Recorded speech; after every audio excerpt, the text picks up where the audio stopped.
Welcome to another episode of What is Hashimoto's with Dr. Martin Rutherford. To find out more on any of our topics, or for information on scheduling a consultation with Dr. Rutherford, please visit us at whatishashimotos.com. And now, here's Dr. Rutherford. Okay, the question is medication for Hashimoto's. So there's no medication specifically for Hashimoto's. There are medications in and around Hashimoto's, so I'll go with that.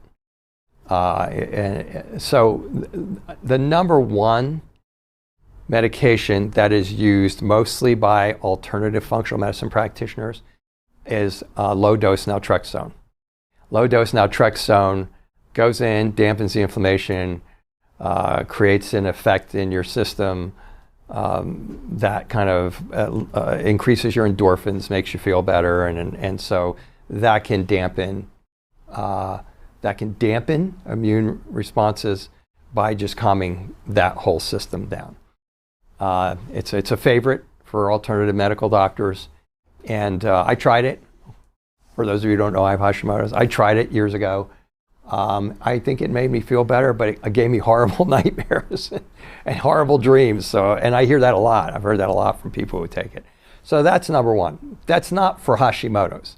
It's in fact it's a drug that was developed for a whole different thing. They just happened to see what happened, but it's not. It's really more like a dampening, like increasing endorphins.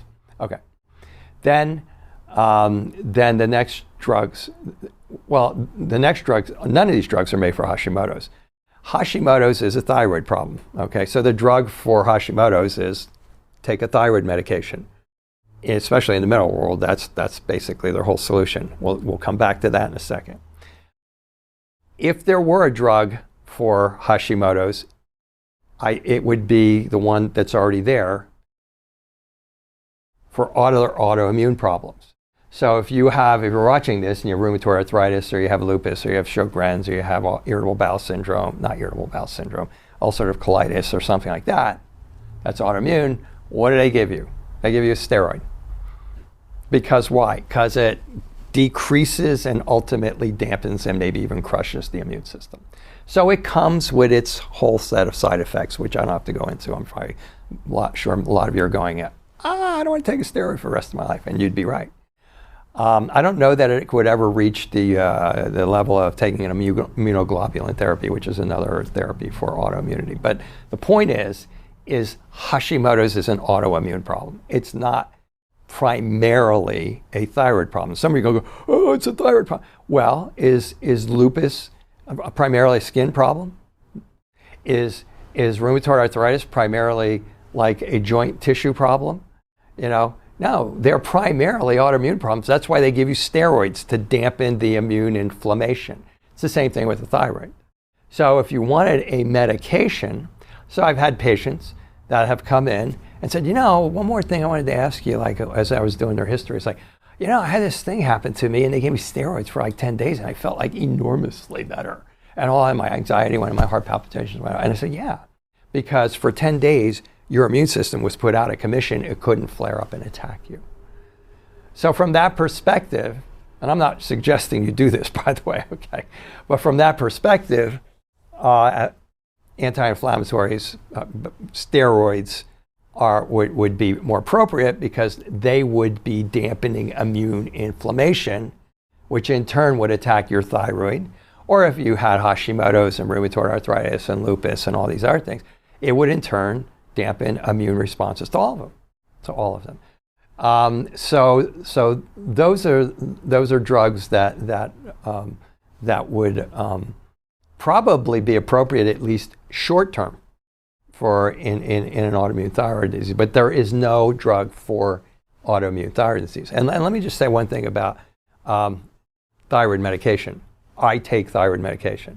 I take levothyroxine and I take liothyronine.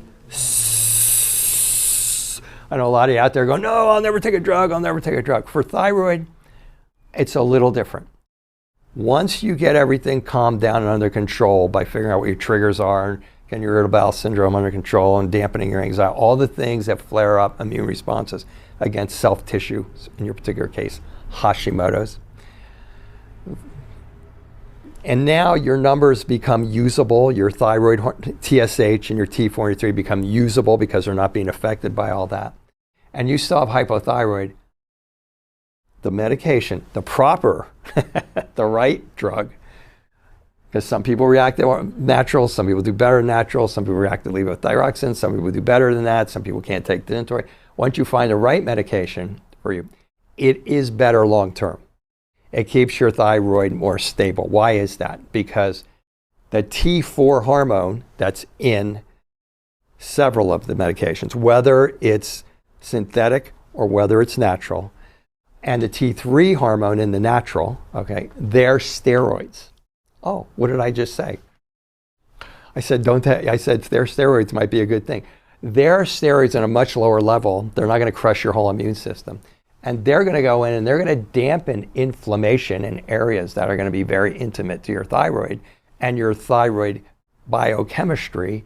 And it's going to help those areas to stay more under control and have a much more difficult time of becoming inflamed long term.